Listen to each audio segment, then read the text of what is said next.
Alors, dans cette vidéo, on va voir ensemble comment créer et envoyer une newsletter sur Clixel.io. Donc, pour faire ça, on va aller sur Marketing. Ensuite, vous allez sur Email et vous cliquez sur Campagne. Donc, une newsletter sur Clixel.io, c'est juste une campagne. D'accord? Donc, ensuite, vous cliquez sur Créer une campagne.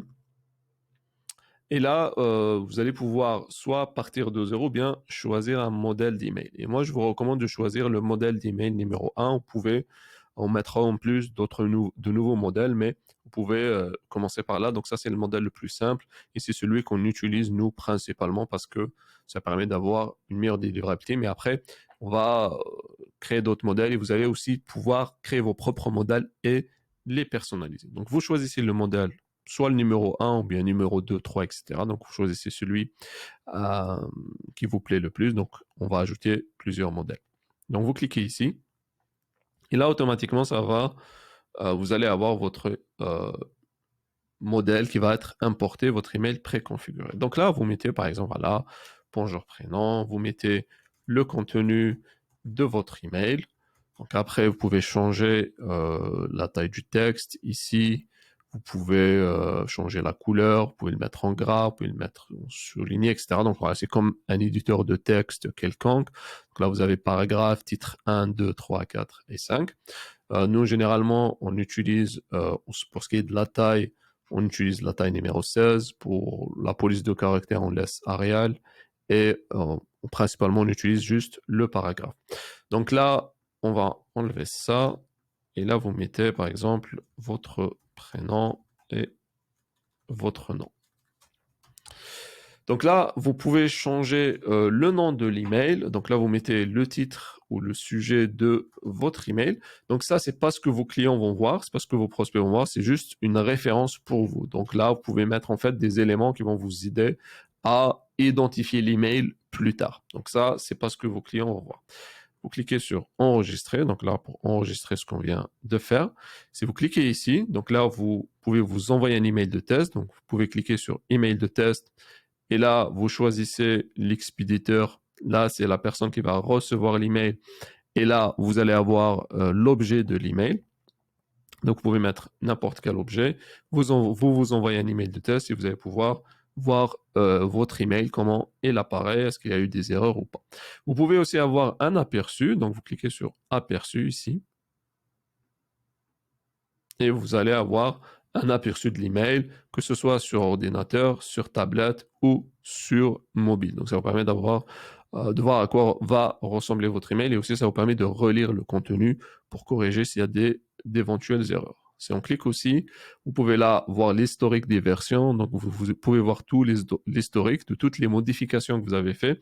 Et si vous voulez revenir vers une modification, vous pouvez le faire également. Donc là, on a la version numéro 2. Ça, c'est la version initiale. Donc, à chaque fois que vous cliquez sur enregistrer, ça crée automatiquement une version.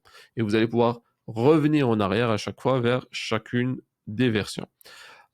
Et là, c'est pour ajouter des pièces jointes. Donc, si vous voulez ajouter une pièce jointe à l'email, par exemple un document, un PDF, etc., vous pouvez le faire. Donc, une fois que vous avez finalisé le contenu, vous l'avez vérifié, là, on va paramétrer les éléments d'envoi. Donc, vous cliquez sur envoyer ou planifier. Et là, on va pouvoir choisir. Est-ce que on va envoyer maintenant ou planifier? Donc, généralement, on utilise ces deux options-là. Donc là,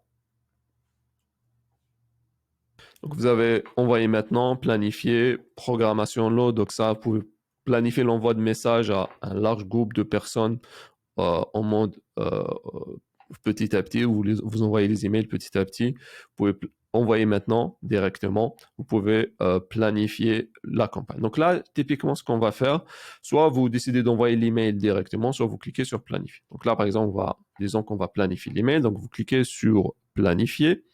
Là, vous changez, bien sûr, vous aurez votre propre adresse email ici. Donc vous mettez votre donc adresse, contact par exemple, votre site.com. Et là, vous mettez votre prénom, votre nom, ce que vous voulez en fait, ce que vous voulez que ça apparaisse, comme mettant le nom de l'expéditeur. Nous, en général, j'ai le prénom et le nom. Vous cliquez ici sur objet de l'email. Là, vous allez pouvoir changer l'objet de l'email. Et là, vous pouvez mettre un texte de prévisualisation. Donc ça, c'est ce qui va apparaître à côté du titre avant qu'on ait cliqué sur l'email. Ensuite, vous cliquez ici, vous choisissez le destinataire. Donc là, vous pouvez en fait soit envoyer la campagne à des contacts individuellement, soit vous pouvez l'envoyer à ce qu'on appelle une liste intelligente, donc vous pouvez créer des listes. Par exemple, là, on a une liste client, tous les contacts. On a la liste client produit 1. Donc ça, c'est des listes que vous créez. On a créé un tutoriel sur comment vous pouvez faire ça. Donc vous pouvez par exemple avoir une liste, tous les contacts sauf les clients qui ont acheté un produit. Ou bien une liste tous les clients. Ou bien une liste tous les clients d'un certain produit, etc., etc. Et du coup, ça vous permet en fait de segmenter, de décider à qui vous envoyez l'email. Ou bien vous pouvez sélectionner des étiquettes donc, ou des tags. Donc vous cliquez ici et là vous choisissez un tag en particulier. Par exemple, voilà, vous avez le tag prospect. Donc toutes les personnes qui ont le tag prospect automatiquement vont recevoir l'email. Donc là, on a 2 contacts qui ont ce tag-là. Ensuite là, cette option-là, c'est est-ce que vous voulez, c'est-à-dire entre le moment où vous planifiez l'email et le moment où l'email sera envoyé, il y aura peut-être des contacts qui vont avoir ce tag-là, ou bien qui vont être ajoutés à cette liste. Est-ce que vous voulez qu'ils reçoivent l'email? Moi, ce que je fais généralement, je mets oui. Donc, yes, include. Ensuite, là, quand est-ce que vous voulez programmer l'email? Et là, à quel moment vous voulez le programmer? Donc, soit vous voulez le programmer le matin ou le soir. Donc, là, vous voyez, c'est AM, PM. Donc, AM, c'est le matin et PM, c'est l'après-midi. Donc, AM, c'est de minuit jusqu'à midi et PM, c'est de midi 1 minute jusqu'à 23h59. Donc, si je veux, par exemple, envoyer l'email à 7h du matin, je vais choisir 7 AM. Si je veux envoyer l'email à 7h du soir ou à 19h, je vais choisir 7 PM. D'accord? Donc, vous sélectionnez cette option et ensuite vous cliquez sur planifier. Si vous n'êtes pas encore prêt à envoyer l'email, c'est pas grave, vous pouvez cliquer sur enregistrer et revenir vers l'email plus tard pour soit le modifier ou bien l'envoyer. Donc voilà comment vous pouvez créer et envoyer un email ou une newsletter à votre liste email.